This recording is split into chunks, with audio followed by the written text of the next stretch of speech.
Hi guys, meron po akong ituturo sa inyo kung paano maglagay ng caption dito sa ating video. Yung nagsasalita tayo tapos merong mga sulat. So, merong nagme-message sa akin guys kung paano daw yan. Paano daw yan gawin yung merong mga sulat-sulat. So, caption po yung pangalan yan guys. Example, maghuhugot tayo. Kunwari, hindi tayo marunong maghugot pero mapahugot tayo ngayon guys. Gawin mo palaging inspirasyon yung mga taong nang mamaliit sa'yo. O, diba?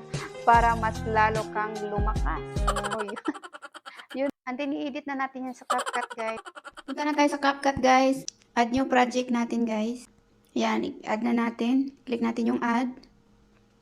Madali lang to gawin, guys, sa mga hindi pa kabisado sa CapCut. Ito, madali lang tong gawin. So, ito yung hugot natin kanina.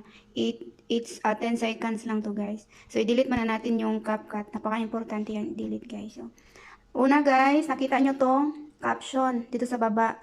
Yan. Yan, oh, caption. Nakita nyo yung caption? Yan, yan mga tools dyan sa baba, guys. Huwag nyo na pong i-touch yung video kasi pag i-touch nyo, iba din yung mga tools dito. So, huwag nyo i-touch, ibalik nyo. So, ito yung caption. I-click natin yung caption and then, lalabas yung auto caption. Merong auto lyrics. So, dito tayo sa auto caption, guys. Ayan. Sa inyong cellphone, nakaganyan ito sa akin dati, nakaganyan. I-on natin siya kasi free lang to siya. So, kailangan i-generate natin. Click natin yung generate. And then, ma-generate po siya. Makakopy po ni CapCut yung ating mga salita. Yan. Yun, nakita nyo. So, i-play natin.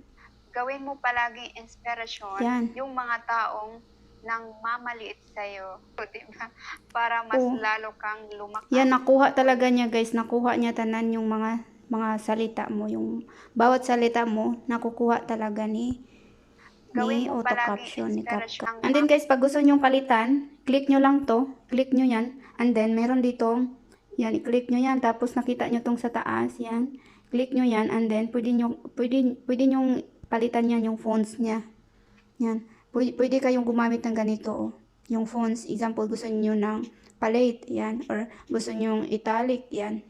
Gusto nyo classic. Gusto nyo ganito. Si Comic Sans. O, ganyan. Lahat. Pag gusto nyo lang. So, pati yung kulay niya, i-click nyo din to. Yung kulay niya. And then, dito siya sa style. Yan, yung mga kulay. Meron ditong, gusto nyo, pili lang kayong ano gusto nyong kulay. Ha? Gusto nyo ganito, oh. Yan. Pero pangit, mas gusto ko yung natural lang. Gusto ko yung ito yan, yung itim or ganito. Yan. Tapos, dito sa, balik tayo sa fonts. May ano dito yung, ayan, palit. Yan, malaki siya. Yan. So, kailangan palitan mo siya lahat. Ayan. O, pares na yan lahat. Pag na-okay na guys, click nyo yung arrow sa taas. Yan, para ma-save sa gallery nyo. Yan lang guys. Thanks for watching. Thank you so much. Bye!